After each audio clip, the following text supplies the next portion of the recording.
તો વાવથરાદનું લાખણી 5 ઇંચ વરસાદથી પાણી થઈ ગયું છે। લાખણીની બજારોમાં પણ વરસાદી પાણી વહેતા થયા છે। ઢીચણસમા સુધી પાણી ભરાઈ જતા લોકોને પારાવાર મુશ્કેલીનો સામનો કરવો પડી રહ્યો છે। એક્સક્લુઝિવ દ્રશ્યો TV13 ગુજરાતીના માધ્યમથી, જ્યાં લાખણીની બજારોમાં ઠેર ઠેર વરસાદી પાણી વહેતા થયા છે, લોકોને પારાવાર મુશ્કેલી થઈ રહી છે। મુખ્ય બજારમાં પાણી ભરાતા જનજીવન સંપૂર્ણપણે પ્રભાવિત દેખાયું।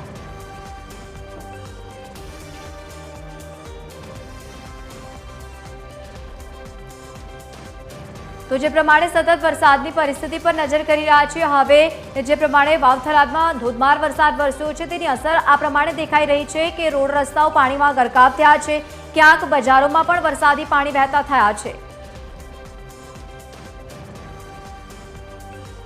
વધુ માહિતી સાથે સંવાદદાતા વિક્રમ ઠાકોર આપણી સાથે લાઈવ જોડાયા છે।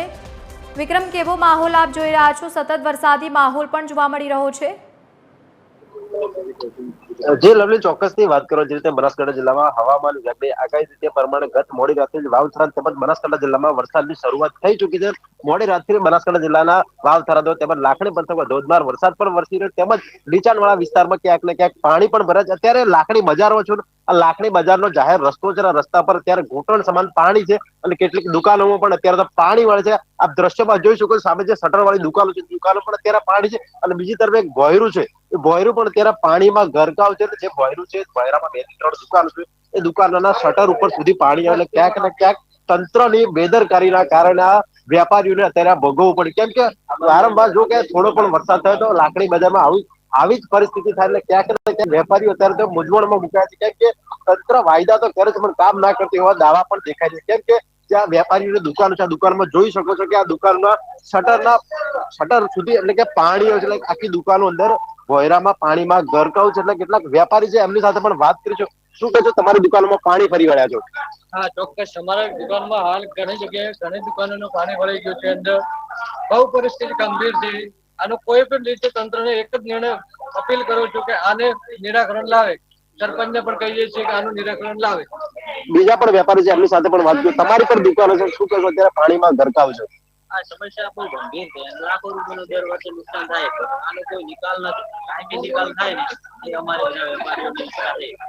કેટલું નુકસાન હશે દુકાનમાં? જે લાખો રૂપિયાનું નુકસાન છે। અહીંયાથી મોડી લગભગ 200 દુકાનો છે અને 200 દુકાનોમાંથી લગભગ 40 થી 50 દુકાનો જે જમીન લેવલમાં છે ને, એમને પણ એક ફૂટ પાણી અંદર ફરી વળ્યા છે અને એમનો માલને પણ નુકસાન થયું છે। આ તો ભોયરાની જ વાત છે, આપણે બતાડ્યું તો ભોયરું જ છે, પણ જે જમીન લેવલની દુકાનો છે, સામે સુધી પાણીનો ભરાવો હતો, અત્યારે થોડોક પાણીનો નિકાલ થયો છે સામાન્ય પણ જેટલી જરૂર છે એટલો પાણીનો નિકાલ સામે થતો નથી, એના કારણે ગંભીર સમસ્યા સર્જાય। સામાન્ય વરસાદમાં પણ આવી જ પરિસ્થિતિ હોય છે? દર વર્ષે લગભગ છેલ્લા 5-7 વર્ષથી આ પાણીની સમસ્યા છે, નિકાલ થતા પણ કોઈ નિકાલ થતો નથી।